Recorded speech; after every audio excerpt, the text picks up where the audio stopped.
जैसे जैसे बिहार विधानसभा चुनाव नज़दीक आ रहा है, गहमा गहमी मची हुई है। लगातार आंकड़े लगाए जा रहे हैं, पैमाना तय किया जा रहा है कि बिहार चुनाव कैसे होगा, कब होगा और कितनी सीटें किसको मिलेंगी।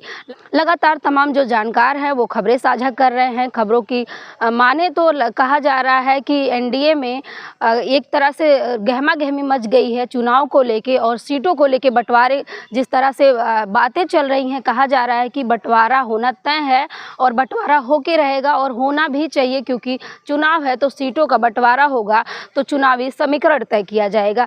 इसी के तहत लगातार ये बातें कही जा रही हैं। दूसरी तरफ ये कहा जा रहा है कि बीजेपी में और जेडीयू में कट्टर टकरार चल रही है। एक तरफ जेडीयू के नीतीश कुमार हैं, दूसरी तरफ बीजेपी की पार्टी है। तमाम आंकड़े लगाए जा रहे हैं कि दोनों पार्टियां बराबर बराबर सीटें लेंगी और नीतीश कुमार ले भी क्यों ना, क्योंकि नीतीश कुमार के बिना बिहार का एनडीए अधूरा है। एनडीए गठबंधन ही अधूरा है और बिहार चुनाव एक अहम रोल निभाने वाला है।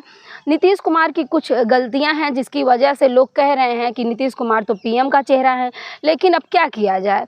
शर्मनाक बातें हैं, कुछ उनकी हरकतें हैं जो कही जा रही हैं। महिलाओं को लेके कुछ बातें कहते हैं, इसको लेके कहा जा रहा है कि नहीं तो नीतीश कुमार पीएम का चेहरा होते। हालांकि अभी वो सीएम की तैयारी में जुटे हुए हैं और सबकी निगाहें बिहार पे टिकी हुई हैं। पूरा देश बिहार की ओर बड़ी उम्मीद से देख रहा है कि इस बार क्या होगा।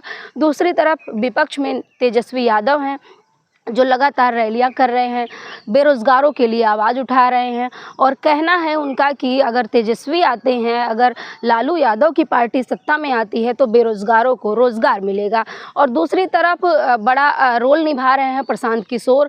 वो भी लगातार कह रहे हैं कि आपने लालू यादव को देखा, आपने तेजस्वी यादव को देखा, आपने नीतीश कुमार को देखा, अब मौका मिलना चाहिए प्रशांत किशोर को। प्रशांत किशोर जिस तरह से लगातार आप उनका इंटरव्यू देखें या उनकी जनसभा देखें, रैलियां देखें, उसमें उनका कहना है कि अब जो है बिहार में शिक्षा की बात होनी चाहिए। बहुत हो गई जाति की बात, बहुत हो गई तमाम बातें, परिवारवाद, जातिवाद, अब होनी चाहिए शिक्षा की बात। बिहार को 30 सालों में कुछ नहीं मिला। अब प्रशांत किशोर कह रहे हैं कि अब शिक्षा की बात होगी।